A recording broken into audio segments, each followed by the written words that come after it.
चलिए, तो जो लोग कंप्यूटर से टेस्ट दे रहे होंगे उनका इंटरफेस ऐसे दिखता होगा, जो लोग कंप्यूटर से लॉगिन करेंगे, है ना। तो मतलब ऐप पे अलग इंटरफेस है, इस पे ऐसे दिखेगा। तो क्योंकि 113 टेस्ट इसलिए दिखा रहा है क्योंकि ये 100 टेस्ट ये जैम का भी हुआ था, जैम गेट का, तो इसलिए आपके एक्स्ट्रा जो है वो CUET के हैं। तो अभी अब मॉक टेस्ट जो हमारा है 1 2 3 4 5 6, मतलब मेरे लिए 6 टेस्ट है, आप लोगों के लिए शायद 3 या 4 होगा, 5 अपलोड होगा। तो अभी ये चेकिंग में है, मतलब चेक कर रहे होंगे जो फैकल्टी हैं। तो चलो हम लोग क्या डिस्कस करते हैं। अभी 1 ओपन करूं, 1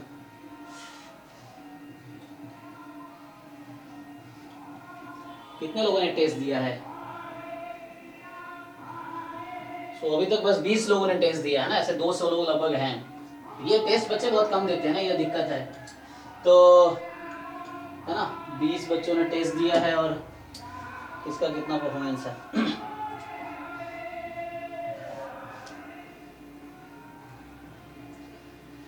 सो हाईएस्ट वैभव खरे का है। ओके, अच्छा अच्छा, 21 टेस्ट का मैं बात कर रहा हूँ, CUET का ना। ओके, ये 40 मार्क्स कैसे आ गए? कौन सा टेस्ट है? UPG mock test 1।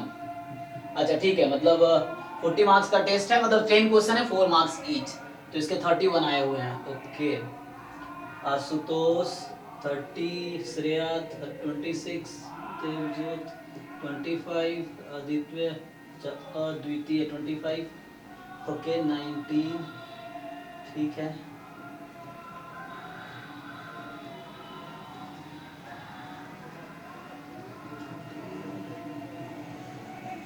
चलो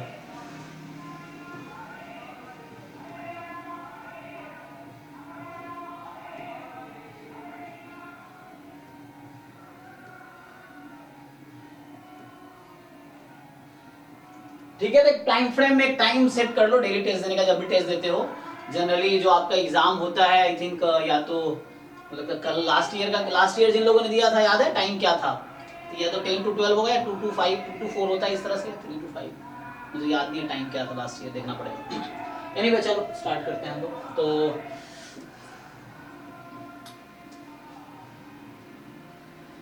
ओके, तो इसमें क्या डाउट है बताइए? फर्स्ट टेस्ट में जिनका डाउट है बताइए क्या है? ये तो देखो, ये क्वेश्चन है, साथ में ये सॉल्यूशन, ये आंसर की भी है, यहाँ डिटेल सॉल्यूशन भी है। ऐप में जो लोग खोलेंगे तो वहां एक बल्ब का साइन होगा, है ना, तो बल्ब के साइन पे क्लिक करेंगे, जो लोग ऐप में टेस्ट देते हैं, तो बल्ब के साइन पे क्लिक करेंगे तो आपका वहां पे सॉल्यूशन दिख जाएगा ऐप में, ठीक है। तो सबमिट करने के बाद सॉल्यूशन सेक्शन में। सो टेस्ट 1, हाँ सर, ये जो थर्ड ऑप्शन है ऐसे क्वेश्चन का, probability of A is equal to 0 which implies A is an impossible event, जी जी जी, तो सर ट्रू होगा ना?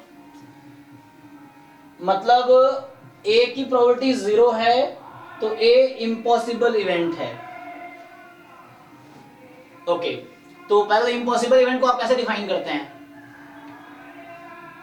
सर जिसकी प्रोबेबिलिटी 0 हो। अच्छा, या जो एम्प्टी सेट के इक्वल, इसमें एक भी आउटकम ना हो। हाँ सर।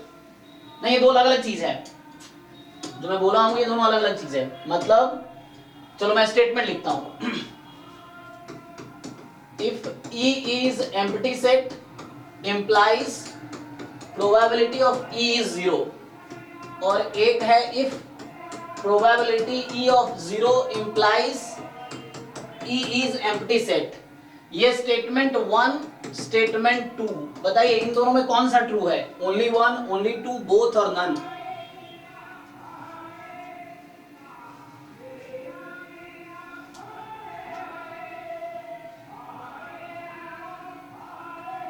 सर पहला स्टेटमेंट ही ट्रू होगा। यस, सो पहला तो ट्रू है, दूसरा ट्रू नहीं है, फाइन, ठीक है। So second statement is not true. Counter example बताओ कोई।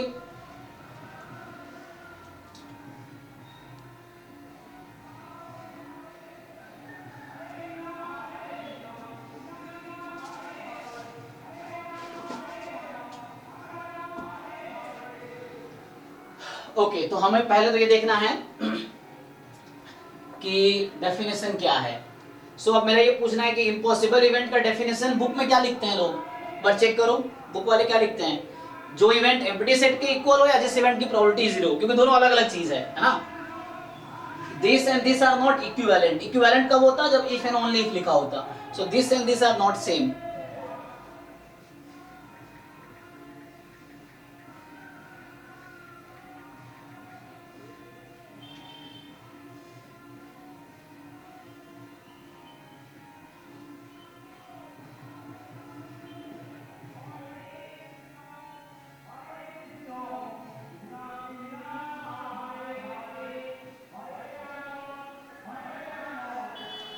बताइए, तो मैं पूछना चाह रहा हूं इम्पॉसिबल इवेंट का डेफिनेशन क्या है, दिस वन और दिस वन, ये क्वेश्चन है, इसके बाद क्लियर हो जाएगा।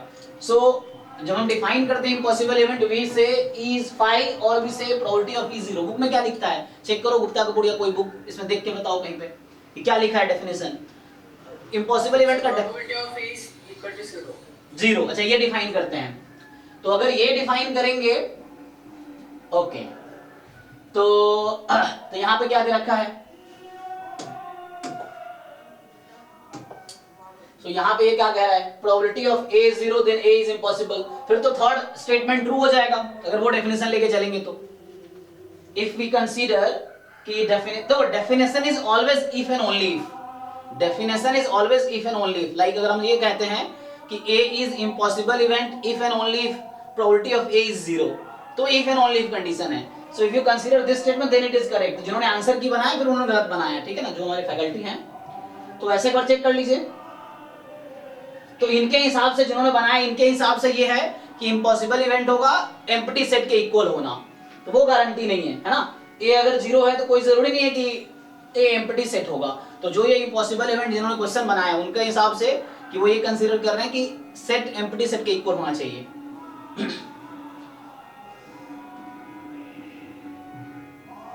तो सर ये सारे स्टेटमेंट्स पे ट्रू होंगे ये क्वेश्चन में, राइट? हाँ, इफ वी कंसीडर यस, सो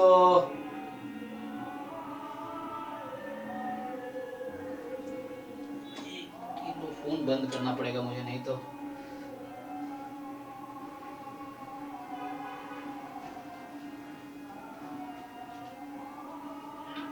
अभी क्लास चल रहा है, फोन रखो। हाँ, तो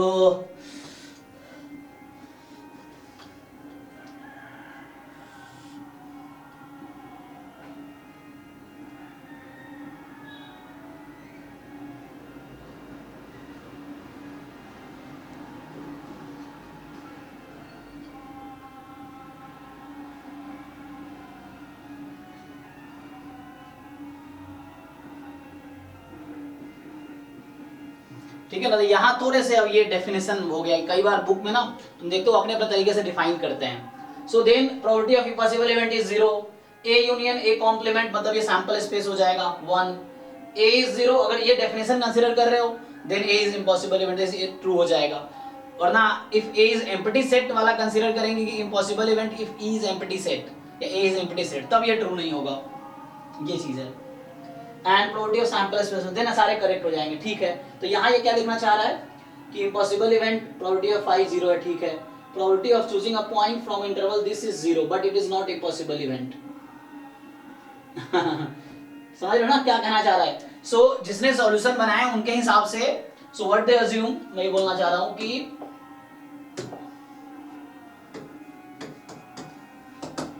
सो A is impossible event if and only if, वो ये मान रहे हैं कि ए एम्प्टी सेट होगा, ठीक है।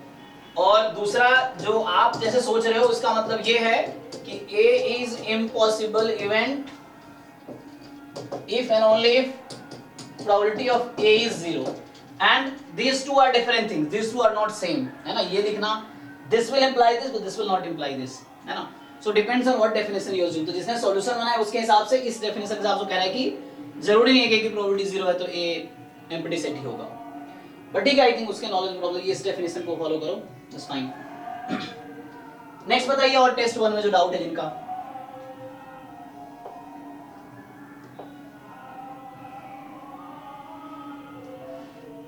एक काम करते हैं, इसको ना वो कर देता हूँ।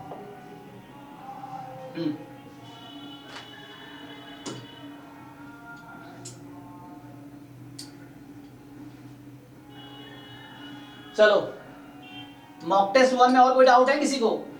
मैं डाउट डिस्कस करूंगा, एक एक सॉल्यूशन तो है ही ऑलरेडी लिखा हुआ, सॉल्यूशन यहाँ लिखा है ना ऑलरेडी, सॉल्यूशन कराने का मतलब तो है नहीं, मेन है जिस क्वेश्चन में आपको डाउट है वो मैं डिस्कस करूंगा। Yes 7 and 8. 7th 8th okay 7th question. So आपको ट्राई करना, सॉल्यूशन यहाँ गिवन है, जस्ट सॉल्यूशन आप रीड करो पहले खुद से, उसके बाद नहीं समझ आया then you can discuss. 7th क्या कह रहा है कि A and B be two events such that probability of A is equal to probability of B is equal to 1, then the value of A intersection B is okay।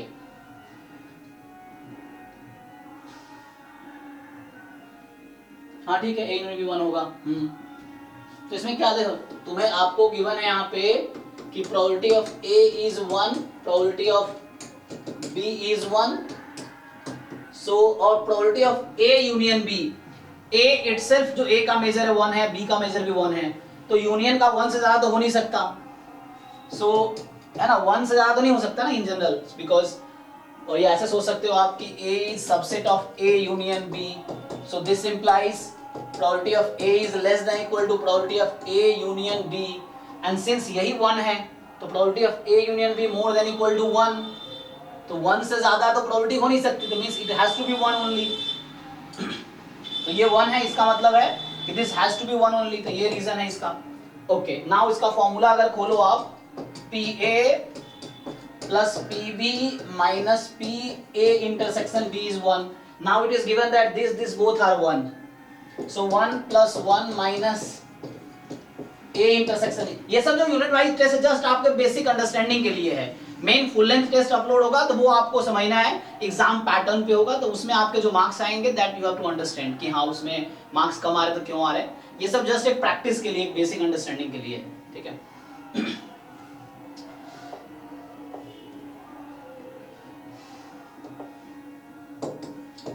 सो यहां से A intersection B जो होगा आपका कितना आ गया 1, बताइए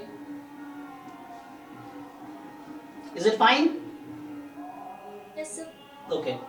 Next, 8th. So 8th is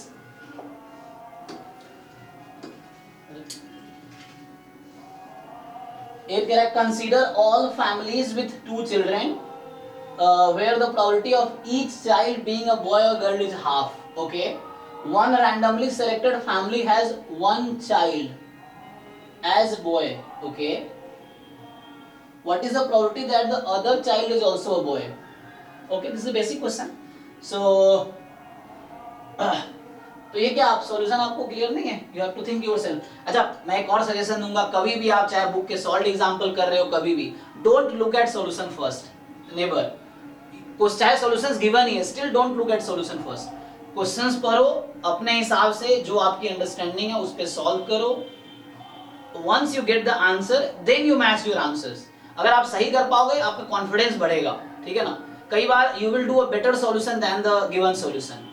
सो इसलिए solution देखने के बाद प्रॉब्लम ये होता है कि हमारा माइंड ना कुछ और सोचता ही नहीं है, वो इस जुगाड़ में लग जाता है कि जो सॉल्यूशन लिखा है इसको कैसे हम समहाउ समझ जाए, या समहाउ अगर गलत सॉल्यूशन भी है तो what we try to justify कि क्यों ये सही है, मतलब गलत भी लिखा है तब भी हम रीजन ढूंढने लगते हैं कि ये सही क्यों है। सो इसलिए आपको सॉल्यूशन पहले नहीं देखना है, कोई भी क्वेश्चन आप सॉल्व कर रहे हो, सॉल्व एग्जांपल कर रहे हो या कहीं सॉल्व है, फर्स्ट सॉल्व योरसेल्फ, क्योंकि आपको ये चेक करना है कि आपको क्या जानने की जरूरत है। सो ये पता तब चलेगा जब आप खुद ट्राई करोगे एंड आप ज्यादातर क्वेश्चन खुद कर पाओगे if you don't look at solutions. Solution देखने के बाद आपको लगता है कि आपको नहीं आता है, ये जो कर रखा है कुछ और है, अगर खुद से करते तो कर पाते आप। तो इस तरह से है, देखो इसमें क्या बोला है, consider a family with 2 children, तो what is the possibilities of being 2 children family में, या तो बोथ बॉय हो सकता है, एक बॉय एक girl, girl boy and girl girl, these are the 4 possibility, like coin है हेड टेल, इस तरह से बॉय गर्ल।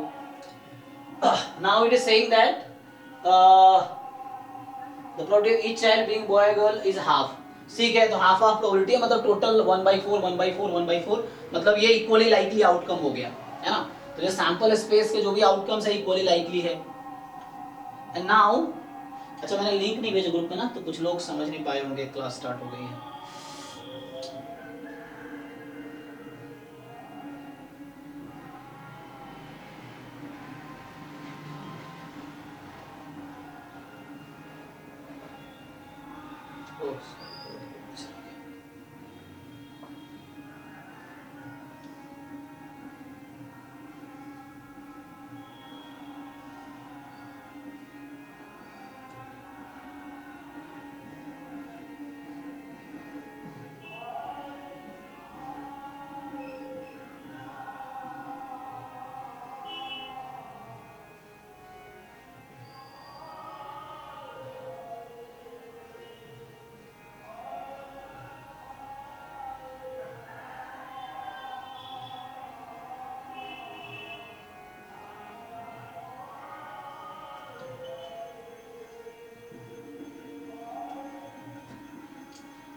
So क्या बोला है?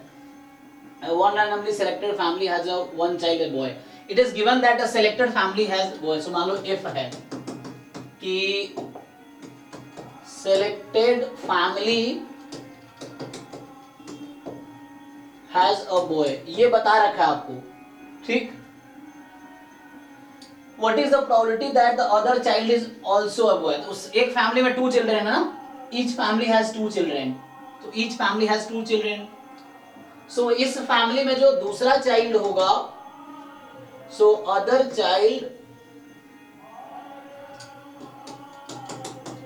child in selected family is also a boy. ये पूछ रहा है. So इसमें क्या पूछना चाह रहा है आपसे? So they want to ask you कि probability of E given F, यही ना, कंडीशनल प्रोबेबिलिटी का क्वेश्चन है ये. जब आपको F गिवन है तो E की प्रोबेबिलिटी क्या है? So probability of E intersection F upon probability of F. Now you try.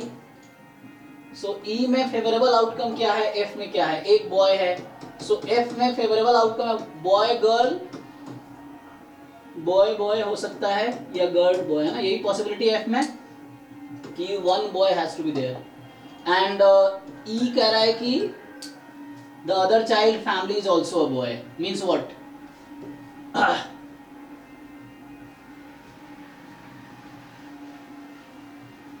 बताइए, अदर चाइल्ड बॉय होना क्या मतलब है?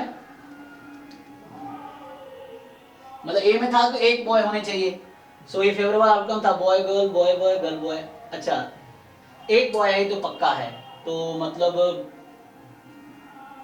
और यहाँ बोल रहा है दूसरा ही बॉय है, तो इसका मतलब इसमें मुझे लग रहा है F में the other child is also a boy, मतलब बोथ आर बॉय. ये मैं कहना चाह रहा ना. ये इसका मतलब क्या है? अदर का मतलब क्या? B से.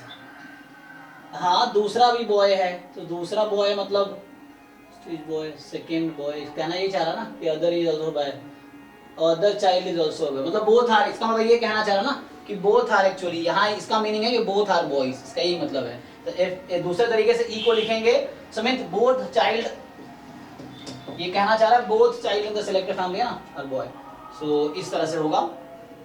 सो यहाँ B हो जाएगा.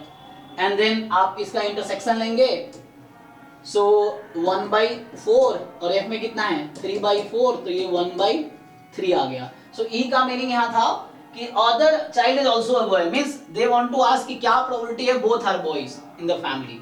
It is given that it has one boy, it is given, मतलब वन बॉय मतलब वही एटलीस्ट वन बॉय, इसका ये मतलब था ना, it has one child as a boy, so मतलब एटलीस्ट वन बॉय उसमें तो है, एक तो है बॉय, श्योर है.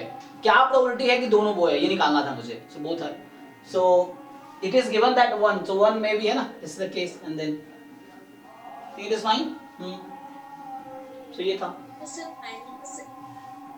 ninth. So ninth is saying a box contains 7 non-defective and 3 defective. Okay, so 7 non-defective and 3 defective. Okay, so हाँ sir ये तो हो गया था.